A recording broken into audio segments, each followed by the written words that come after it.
I have only Ultrasabers. A main reason is because of the price. For a grab bag, it starts at 55 for just the hilt with a random color. You can't really go wrong. Most people pick a color. I know I did. That's how I picked my Sunrider's Destiny. I thought it was a much better color than green, red, or blue.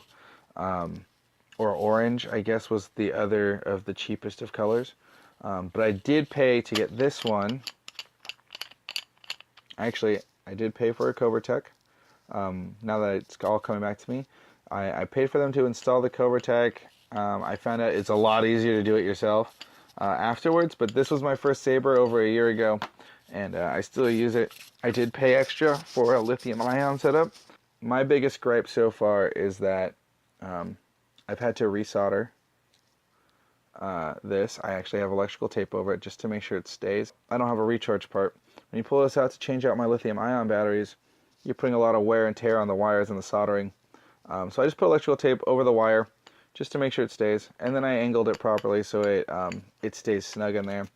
Then I added some foam just so it all stays in there really snug. After everything's said and done, paying extra for the lithium-ion on top of a grab bag with a standard 36-inch heavy grade Ultra Edge blade, I believe it's about $120 pre-shipping, which still isn't bad. It's great. I've had this for over a year. The only thing I've had to add was the foam and the resoldering, and it works great. I still use it. I love it. I'm so happy with this grab bag, especially as my first Saber. So going back to this one, the biggest issue I have is there is a lot of space in here.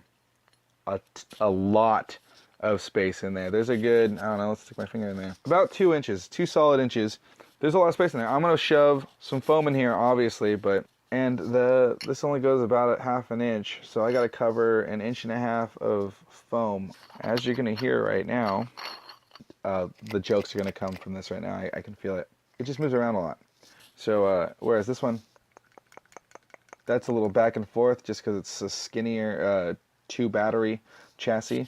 But we'll get more into that in the next one, because this is my girlfriend's blade that I decided to just get her so she could stop making fun of me for my lightsabers. I can't remove it. I'll get into the problems with this one soon. But this is a dark Apprentice V4. It has the window emitters, or windowed emitter. I added a thumb screw to it, and that's just for looks. That's absolutely just for looks. I thought it looked really cool all over the place.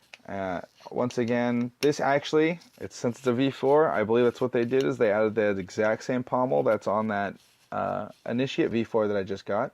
I added lithium ion in here too. Once again, there is a bunch of stuff I had to pack in here. I had to put like this plastic cap in there because it gaps just fine between more foam that's in there and the pommel. You're going to hear right now that this is snug. That's in there. And that's just so it doesn't wiggle around and you feel weird when you're, or batteries don't get loose when you're fighting. We had to replace the AV switch. It was an all black one, and what ended up happening was during a fight, my girlfriend got hit right there really hard, heavy grade blade, and it broke her switch so it wouldn't turn on and stay on. It wouldn't latch. I love this hilt. It's got a great choke here. It's got a great grip down here. We remove this sometimes if it starts to get in her way during an intense fight, but the biggest problem of having to that we had to fix. Okay, so I removed the blade, and what ended up happening was this down here was the original position of the set screw, and it only had one set screw, and so I believe the standard size is 5/64. That's the standard size, but the next one up is a 3/32, and we only went to the next size up because we didn't have the proper set screws, the standard sized ones, so we just drilled out that and then put in a real screw. But we had to do this. We had to put that on a gap, and it doesn't look tacky, but we had to do that because what ended up happening was I really hope this translates to the video. This is where the top one is, and this is where the bottom one is, and it's so close to the bottom of the blade that we couldn't really duel with it without fear of the just bottom part of this blade just snapping off. So we decided to add another one just for stability. Let's see, I'll just tighten the bottom one and see if I can make them. That's really loose, and a good whack will probably break it off.